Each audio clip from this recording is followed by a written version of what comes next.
Alright guys, we're live. So, welcome to the first online live stream review session for Property 281. This is review session number 5. And before we start getting into the actual review session, going over the Kahoots and all that, I'd like to explain to you, just a second, guys. I've already screwed up and haven't done this.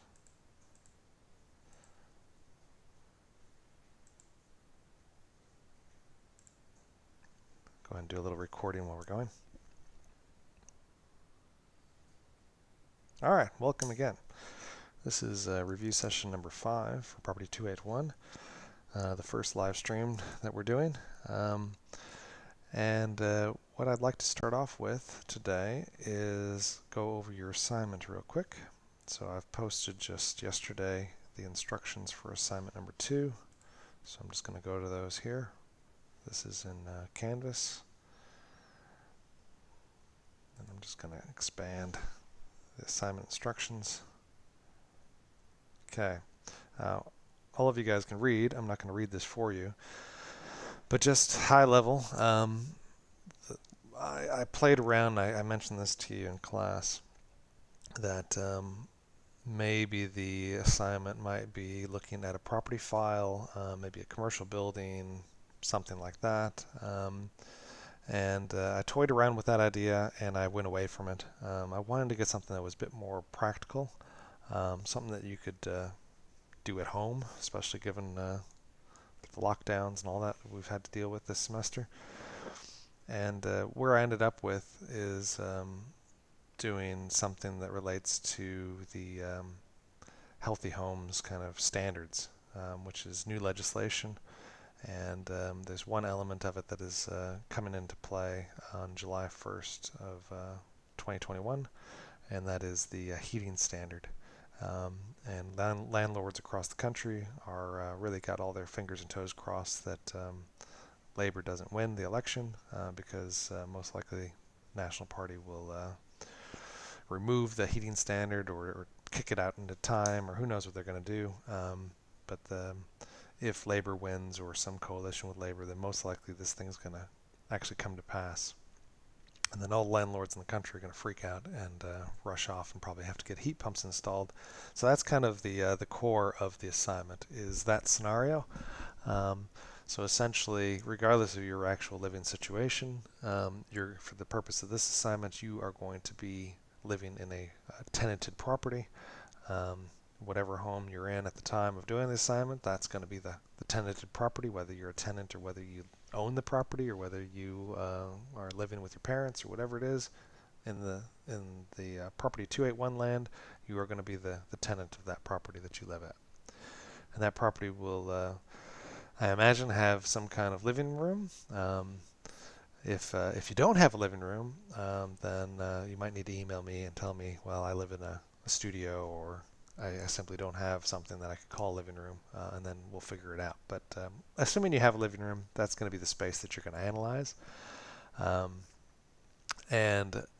won't go through the details. You'll have to figure those out yourself in terms of what actually constitutes a living room in the world of the residential tenancies regulations, so the healthy home standards.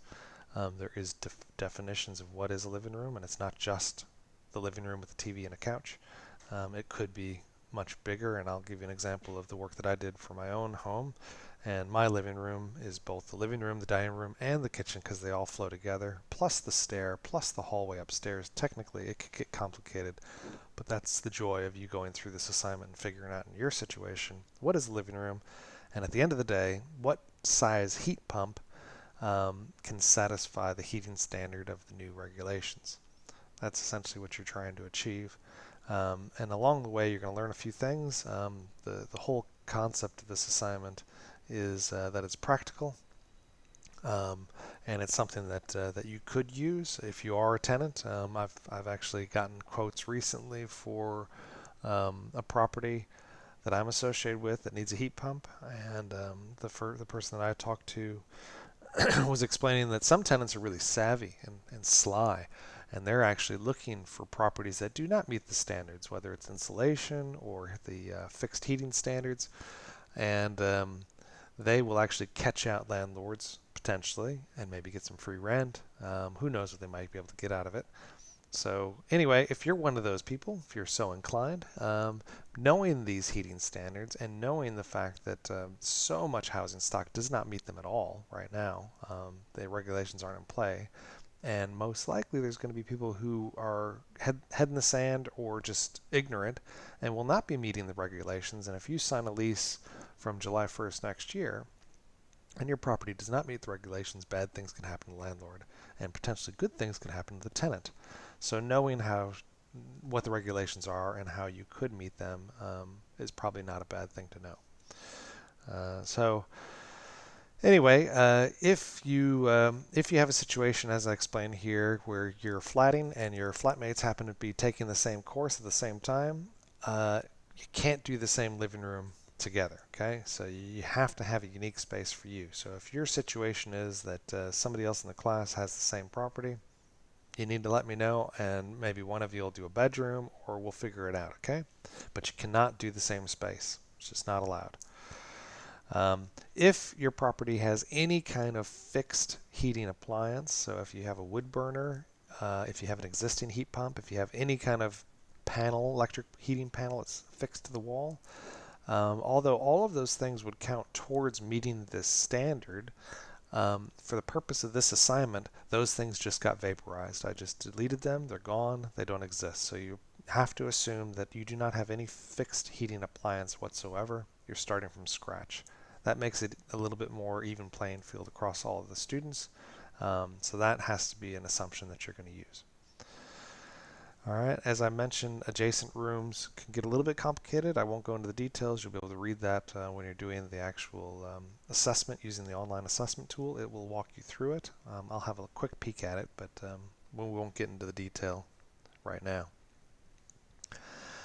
So what I'd like to do, again, you guys can read this.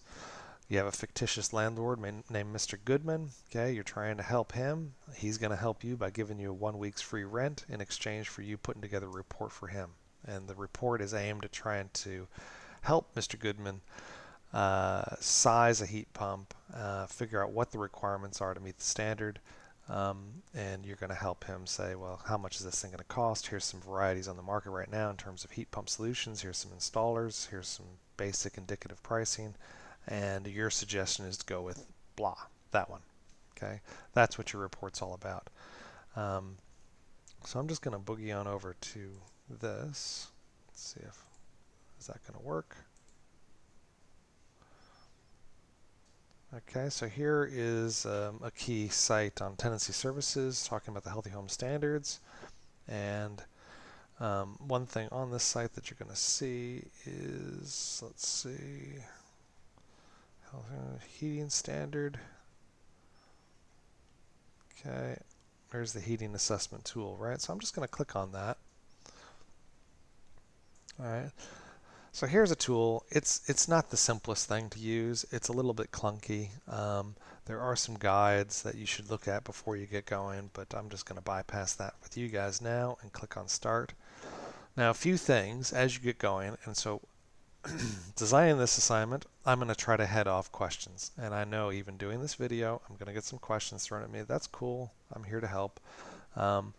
Right off the bat, you're going to be like, okay, I have no idea how old my house is. All right. So if that's you, if you have no idea the house, the apartment, or whatever it is, how old it is, what I suggest you do is you use homes.co.nz. Okay. I've gone ahead and just typed in 3 Busby Street. You know, it's whatever property in Blockhouse Bay. All right. Maybe you live there, so I shortcut it for you. Go to your property, type in your address.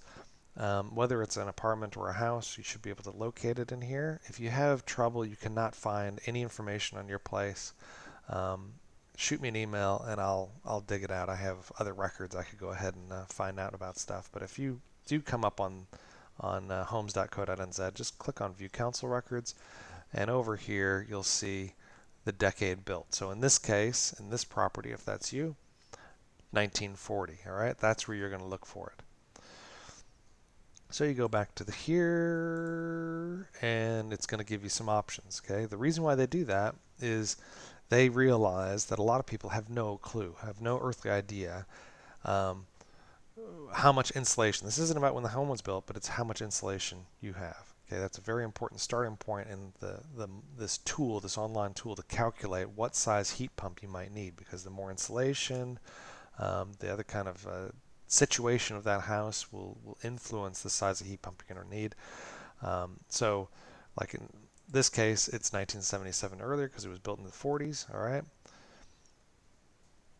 And we'll say we're in Auckland. Auckland's the only option. Go to living room. Okay. Again, I'm not going to go through all this with you. You're going to see things like this. You're going to have what counts as a living room, and this is where it's going to start explaining. Well, technically a living room is a living room with a couch and the TV and all these connected spaces that can't be closed off. You don't have a door and a wall that you could close it off. So if you have an open living room, open kitchen, open dining area, open office space, whatever it might be, that's all living room. So that's all space that a heat pump has to be able to keep the space comfortable. And it's really focused on the wintertime, and that's why it's called the heating standard. So anyway, walk through this. Now, one thing I'll point out, and that's the case with, say, my own place. I live in a terraced house, 3 levels. My living room is on the middle level, so there's a stair that goes down to the bottom level and a stair from the middle level that goes up to the top level where the bedrooms are. If you have a situation where you have a staircase that's accessed from this connected broad definition of living room, that staircase has to be included too. And not only the staircase has to be included, but the open spaces, like in my house, the staircase comes up to a corridor, and that corridor feeds bedrooms and a bathroom. And so that corridor is all open. And so if I have a heat pump roaring down in my living room, hot air rises. So they look at the staircases that go to upper spaces above. And so you need to include that. If you have an open staircase in your situation, you have to say yes, and then it goes through and da-da-da. And anyway, yours gets a little bit more complicated than everybody else's, but whatever. You got to do what you got to do. All right, so you have to size it for your situation. Okay, so anyway, I'm not going to get into the details. You'll work your way through this on your own. If I go back to here, all right, so 6 pages in length. There is some software that I've identified. I wanted to find some kind of user-friendly, free of course, software that works on PCs and works on Macs that could be used to draw some kind of floor plan and do some takeoffs of areas and try to do something that makes it a little bit easier and you're not doing it all by hand. And so I found it has a very odd name. It's called Sweet Home 3D. But I've installed it, and I've used it, and I've used a few others. If you don't like Sweet Home 3D, or you're used to something like proper AutoCAD, that's fine. You can try to use that.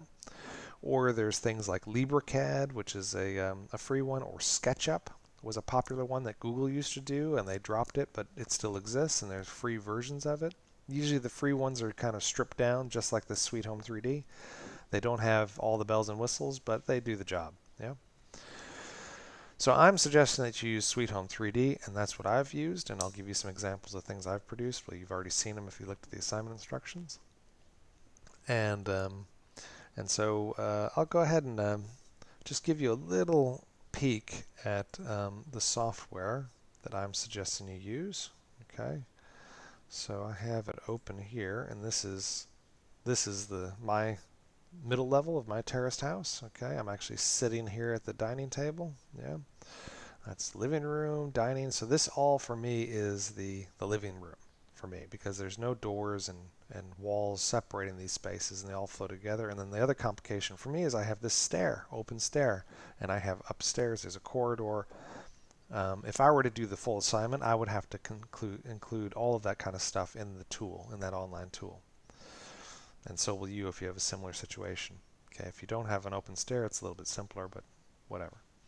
So what you're seeing here is a floor plan that's created, and simultaneously this is a 3D model.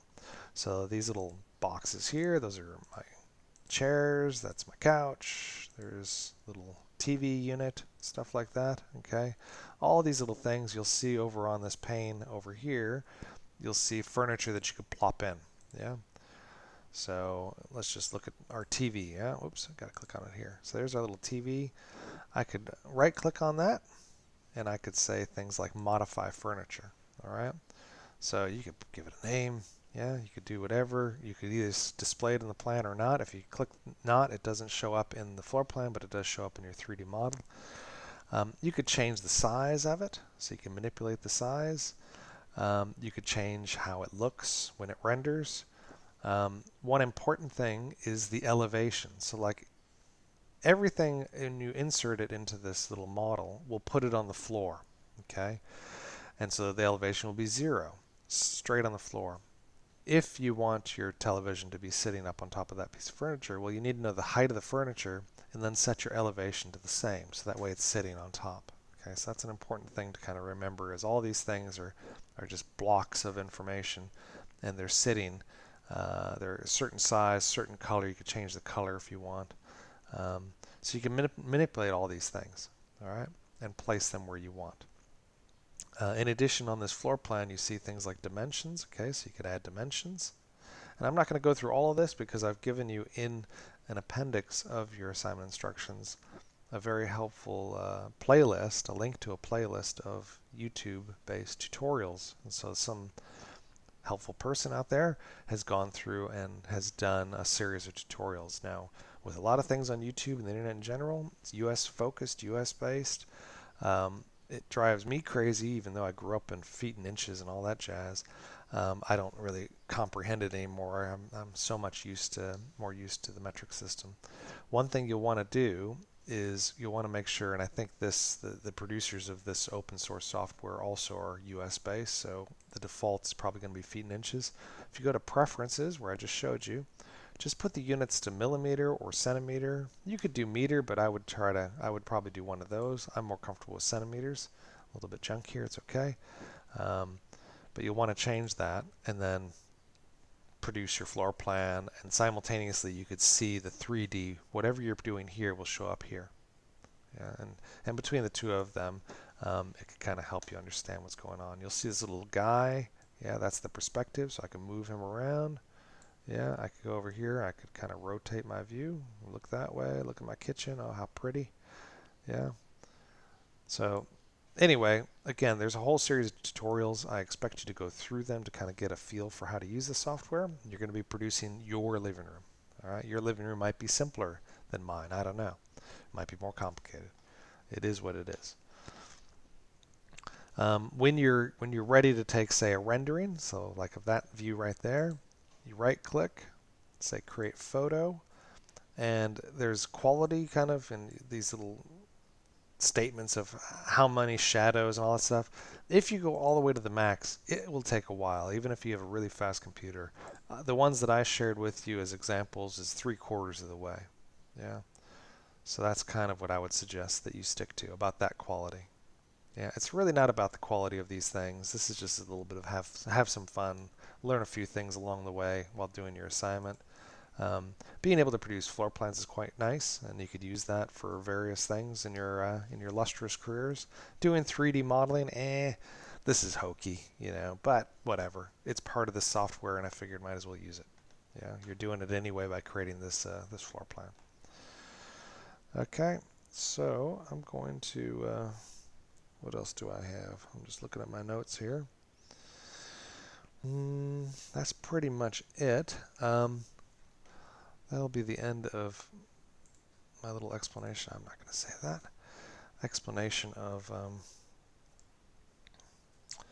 the assignment. So now what we'll do is we'll move on to the actual Kahoot. So if you obviously you're watching the live stream, otherwise you can't be doing any of this. Here is a link to the tournaments, so you can click on that, and that'll get you to the page where you're going to enter your little pin.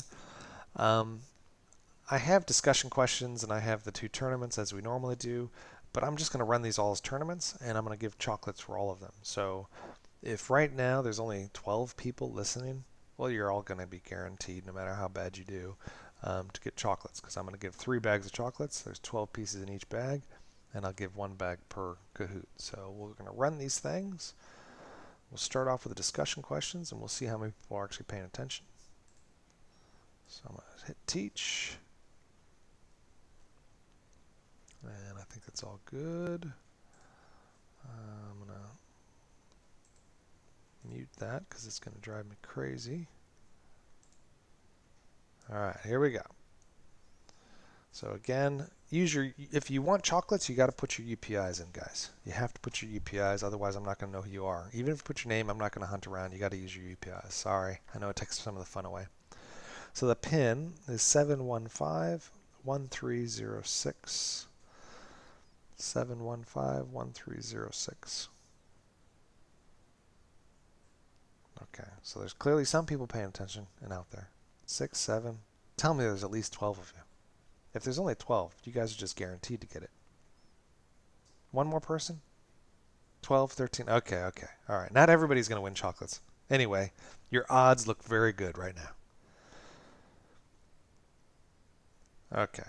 I'll give you a couple more seconds. We got 20 people, 22 people. Anybody else? Call your friends. Have them play. 23. One more. Come on. One more. Okay. That's it. I'm going to start. All right. Discussion questions. 3, 2, 1. Good luck. True, false. To enhance speech privacy in an open shared office, it is best to achieve a low noise criteria via carpeting and etc.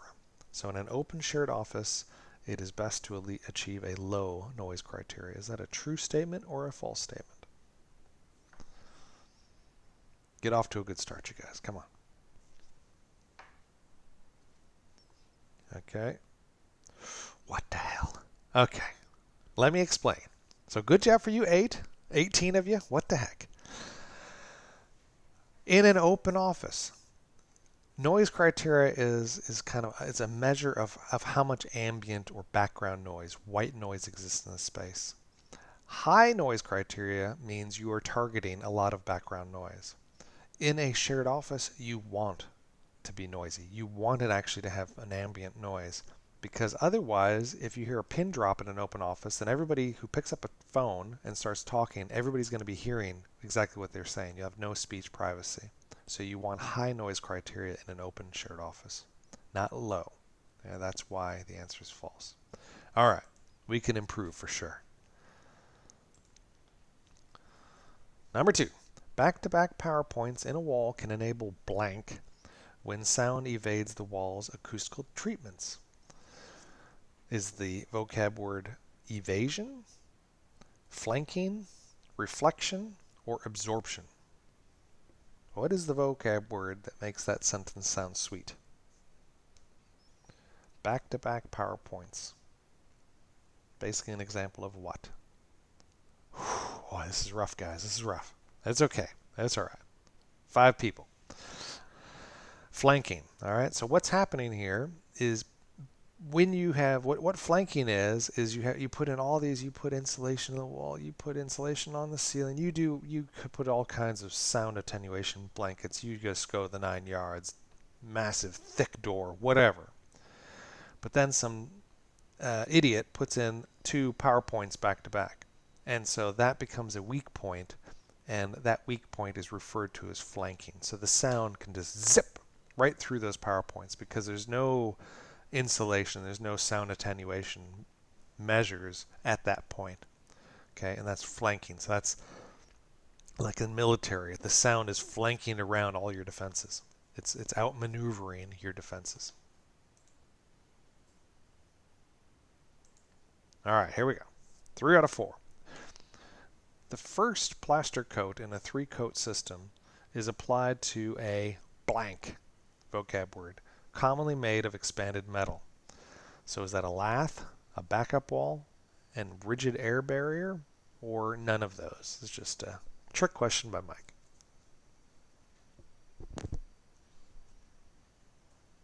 Come on, you could do better this time. Awesome. This is an improvement. Okay? Lath. That's right. Rhymes with math. That's what it's called. Last one, true, false. Unlike residential broadloom carpeting over an underlay, commercial carpet is usually glued down to the subfloor. Okay. Is that a true statement or a false statement? I think this is going to be the best one you guys score on in this round. This is really the one for the chocolates. You get this one right, you're almost guaranteed, I'd say. 16 out of, okay. All right, well, that's true. That's right. So yes, when you do broadloom carpet, you put your tackless strips around the outside, or your smooth edge as they call it, and you have some underlay down, and then you apply and you pin down the carpet to one edge, and you literally stretch it over to the other edge, cut off the excess. Whereas commercial carpet, often you put it straight down onto usually a concrete subfloor, and you glue that sucker down. You're not stretching it. All right, look at the podium. Da, da, da, da. SSU 843, 842. T-Pat. And the winner is CKHO. Awesome. Wonderful. Okay, so what I'm going to do, viewport, I'm just going to show this to you. So that way you guys see who the 12 are. That way we know where everybody stands. Players. Ooh, we got 31 players. All right, awesome. Okay, here are the 12 who are going to get chocolates when we finally get on campus. There you go. Good job, you guys. There'll be a chocolate waiting for you.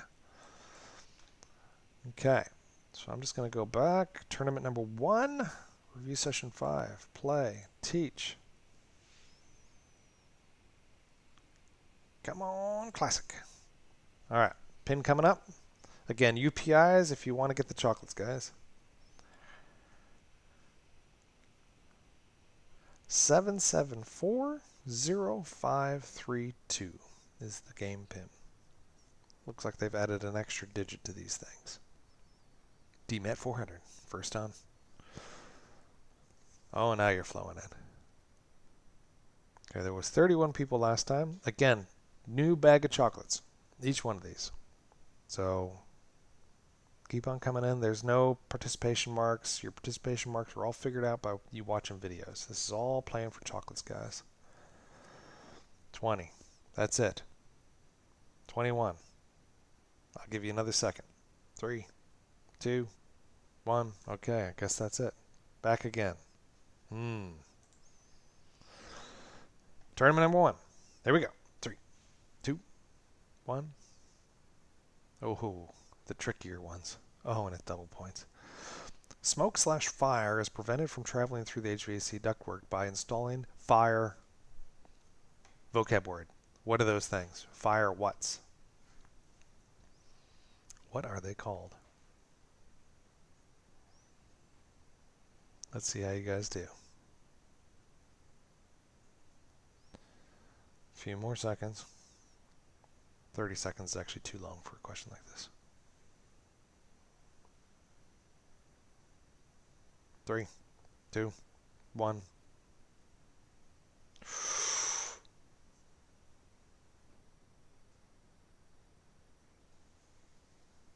Bang! 11 of you.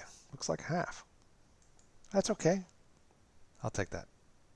But that means one person is going to get chocolates and has a 0 on this one. But that's okay. Type answer. Number 2. The holistic life cycle cost approach includes first costs, some kind of cost, replacement cost, and energy cost. What is the missing cost? So the first cost, so the material and labor cost to put the damn thing in, then some other kind of cost, and a cost to replace it, and the energy cost to kind of, I guess, operate it or do whatever it takes in energy terms over its life.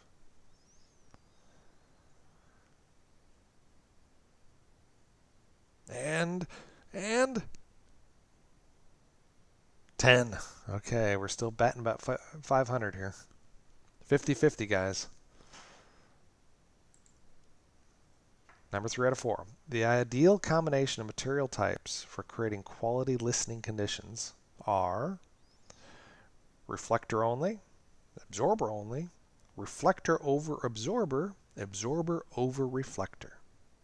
Okay, so this is again things like, I think the example I gave you in class was a movie theater. Oof, man, where'd you guys save up all this brain power? Saved it for this one. Okay, last one. Oh no, a dreaded type answer. Ooh, we just talked about this. The measurement of white noise within a space is called noise what? Come on. It has to be more than 10 if you get this right. We just talked about this in the last one. Take your time. Given how people have done so far, there's no huge rush. I can't give you partial credit for misspelling it. You got to be careful.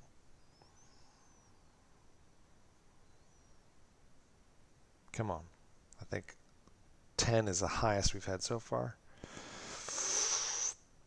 You could do it. Oh, 10 again. Okay. All right. Let's just see how ugly this is. I'm going to skip the animation. I'm just going next.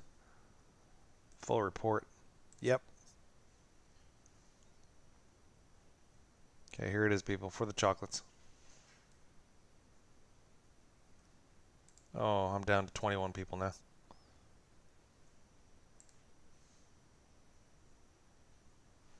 There it is. Top 12. Good job, guys. One last one. Oops. My Cahoots, Rouge 715, turn number 2. Bang, bang. Classic. Okay. Last one for the last bag of chocolates for today. The pin is 1465915. 1465915. At least 12 of you. Stick with me. Stick with me. At least 12 of you. I've got 4. I've got 6. I've got 7, 8, 9, 10, 11, 12. Okay. All right. I at least have enough people. I'll give you a few more seconds. There was 21 people in the last one. Have I lost anybody? Come on. Can I get to 20? No. And one of them is okay. All right. Very good odds, you people. Very good odds. Almost guaranteed to come away with chocolates here, I think. 6 questions. True or false? Office/retail interiors tend to feature more durable finishes than civic buildings, for example, museums. More durable finishes. Is that a true statement or a false statement? Think about it.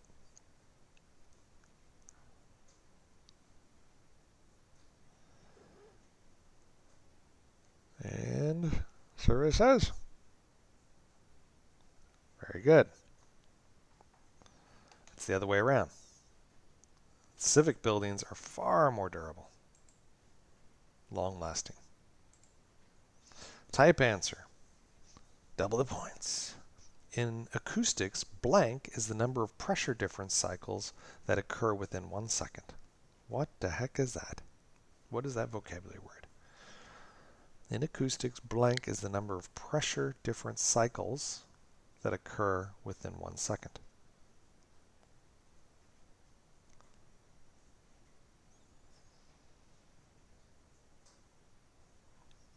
All right, you guys got this. The high I think we've had pretty much for these fill-in-the-blank ones has been 10. I know the numbers are smaller now, so I'm going to say 8 would be equivalent. Come on, you could do it. 11! Oh, amazing. Clearly the brightest students have hung out for the third round. A float-the-floor strategy includes soft, resilient floor finishes such as plush carpeting. Is that a true statement or a false statement?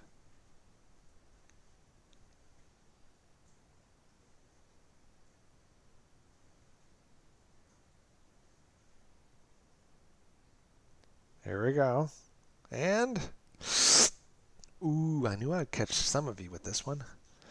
I know, it sounds like it might be true. Float the floor, carpet, plush, soft. Must be it. But no. Float the floor is the one where you have this resilient, say a quilt usually, or some kind of soft material, but it's sandwiched between your hard underfloor, the subfloor, and your finished floor. So the finished floor is not necessarily plush carpet. Often it's actually a harder surface, but you float it above some kind of resilient material that's sandwiched between the structure and the surface of the floor you're staying on. That's what float the floor is. Number 4, which is not a reason for using metal studs instead of timber studs for commercial partitions. Metal studs are thinner. Metal studs are lighter, less dead load. Metal studs are not combustible. Partitions are non-load bearing. So what is a reason for not using metal studs over timber studs?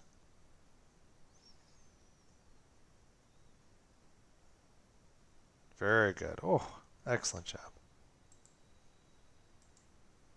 Okay, 5 out of 6. Which type of ceiling is the most common in commercial interiors?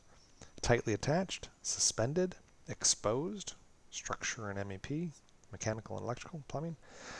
None of these are correct. Which is the most common? You see it all throughout a lot of the business school, for instance. Boom. Best job yet, guys. Last but not least, type answer. Double the points. Fire barriers subdivide large spaces within a building into smaller fire what? What is the vocab word used? Fire what? What are they called? And you'll do this often to, say, avoid sprinkler systems or some other kind of expensive life safety system. You'll break the building into smaller pieces.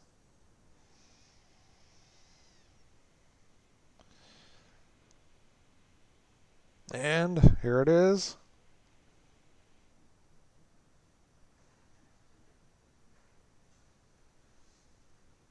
$11. Very good. All right, I'm going to skip the animation, and I'll show you who the winners are. And then we'll sort out the chocolates when we're back on campus, hopefully later on. Or we'll do something special. We'll figure it out. I have 18 players. The numbers are dwindling.